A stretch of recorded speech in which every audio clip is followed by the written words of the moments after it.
I'm Rupa Ramni and you're watching The Cup of Dreams. The update we have here today, as you would have, some of you might have caught, is the result from the Afghanistan versus Sri Lanka match. Quite a stunning victory there for Afghanistan, beating Sri Lanka by 7 wickets. What a fantastic run they're having in this World Cup here in India. Their journey, in fact, took off, their campaign took off when they upset England in Delhi here on a Sunday, on a weekend, and what a fantastic turnout that was. The crowd really getting behind the Afghanistan side. And they've only gone from strength to strength from that win. Momentum has only hastened, it has only speedened. They've only hit the right notes. They've only displayed stronger intent and have only come up with much more confident performances from that win against England. In fact, this is their third victory in an ODI World Cup. This is their best performance till date at an ODI World Cup. They'd only had registered one victory, two victories ever overall in a cumulative of all their appearances in ODI World Cup. So in one World Cup, to have registered 3 wins alone in a single World Cup, this has been their best performance till date. And they are number 5 on the points table now with this win. So quite a journey they are experiencing, a wonderful moment, a wonderful campaign really for the entire Afghanistan contingent, the squad. This is something that definitely would strike the right chord, a very emotional chord with all fans of the team, all fans of the sport, and the players also back home who've had a bit of a tumultuous last few months, who've just experienced one of the worst earthquakes. They've really been hit by a natural disaster, and to have this sort of a celebration and to celebrate this team effort, I'm sure it would bring a lot of joy to a lot of people back home who are strong supporters of this Afghanistan cricket unit. The match, if I had to just go back and review the match and how it panned out, Sri Lanka was batting first, and this happened, of course, in Pune, and they managed to score 241. You wouldn't think this was a target strong enough to challenge any opposition, much less Afghanistan. But going by how a lot of teams have managed to defend low scores in this World Cup, as well as managed to get close to massively high totals, that's what you wouldn't really know which way this would swing. That's the sort of World Cup it has been, where teams have managed to defend low totals with stunning performances with the ball in the second innings, and have also managed to come close to, or even overtaking, or even crossing some massive first innings scores of more than 300 runs. So it's been that kind of a World Cup, this one. A very interesting one with a lot of records being broken, a lot of interesting performances. The teams whom we expected to perform really well, like defending champions England, really not coming up with any inspired performance or any inspired moments in their campaign so far, including a very, very despondent loss to India just yesterday in Lucknow. And then you have teams like Afghanistan and Netherlands, whom we really didn't expect much from, really delivering. So 241, and again, Afghanistan proving to be just brilliant chase masters. They did that in the last match, which we followed against Pakistan, and which we got you a review of as well. How they entertained a very, very ecstatic Chennai crowd who got behind Afghanistan in that run chase against Pakistan. A very clinical display by their top 4 batters.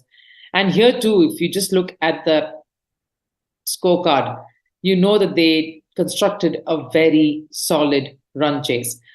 Of course, we have to mention the bowler who set it up for Afghanistan to come in and finish off the job. It was Fazalak Farooqi with figures of 4 for 34, massive contribution there right at the top. This has been his best moment. In fact, we just got glimpses of him at the post-match presentation where he was awarded the player of the match, and Rashid Khan was present to translate what he had to say. Very humble, really. Most of his responses, when asked about how he viewed this particular performance of his, is this particular match, and he was so focused on talking about how this was a bigger moment for Afghanistan, for the cricket nation, for the team, rather than just him individually, for his performance. So I think that's the messaging that you're receiving from such players. That's the kind of messaging that you are getting to hear. It isn't about what individual players end up doing. I think it's more about what the team is ending up doing as a result of all these individual contributions. What's happening to the overall picture is what is clear in the messaging that's come across from everyone there, really.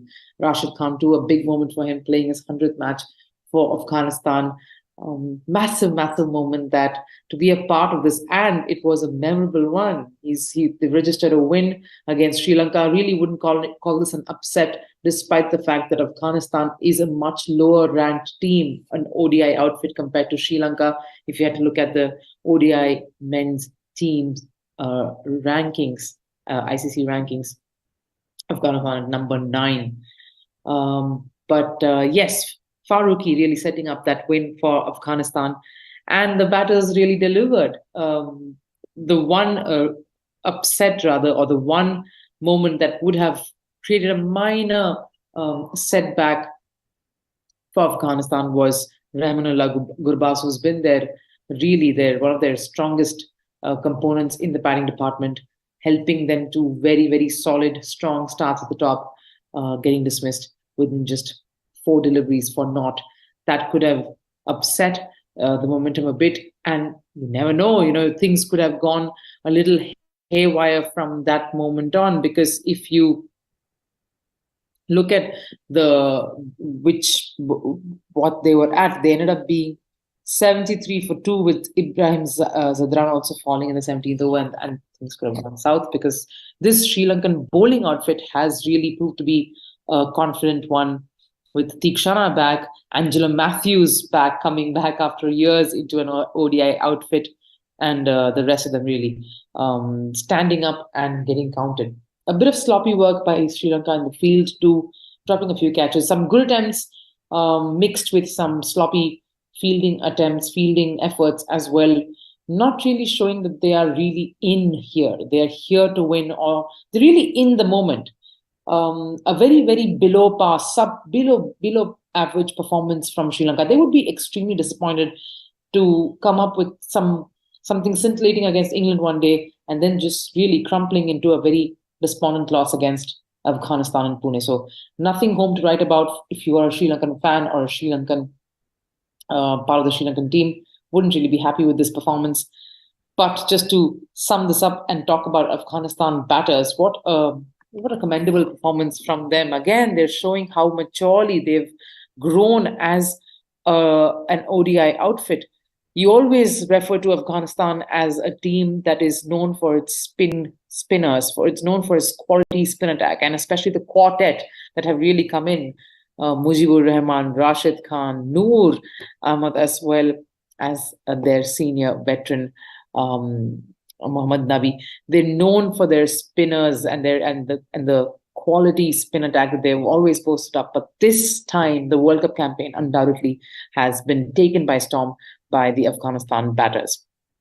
Zadran steadied the ship with Rahmat Shah with a 39, but it was Rahmat Shah, Hashmatullah, of course, the captain, leading from the front, and Azmatullah Omarzai, who really did most of the legwork there.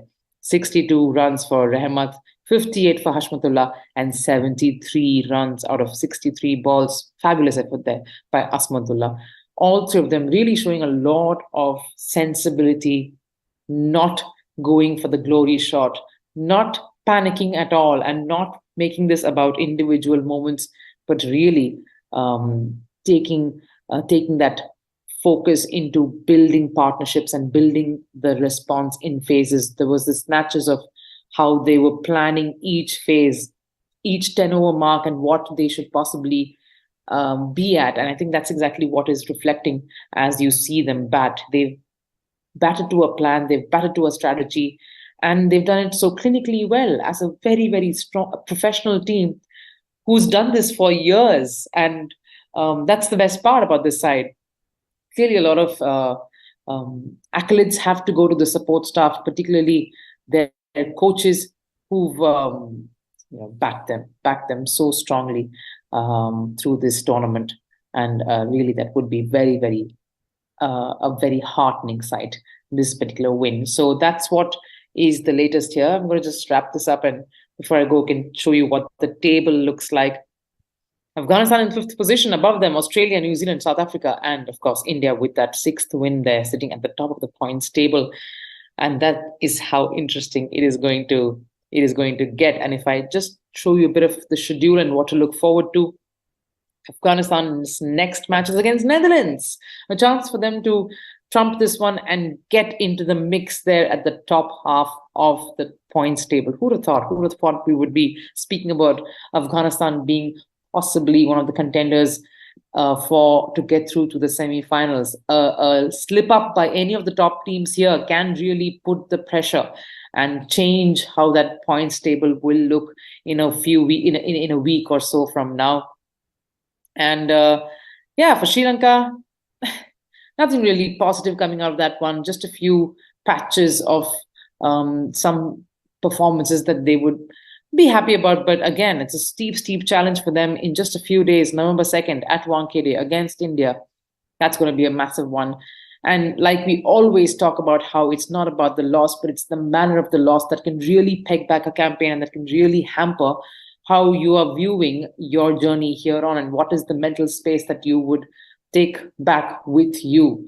As was seen with the England outfit, not just faltering, but really being pulverized by India in Lucknow. And that's a very difficult position to come back from mentally, more than anything else. So that's not what Sri Lanka would want. And they would want to really give India a tough fight there at Wankhede, but really looking like only a slightly one-sided contest that. But that's the news then from here. Afghanistan registering its 3rd win at the ODI World Cup, beating Sri Lanka by 7 wickets with 28 balls still remaining.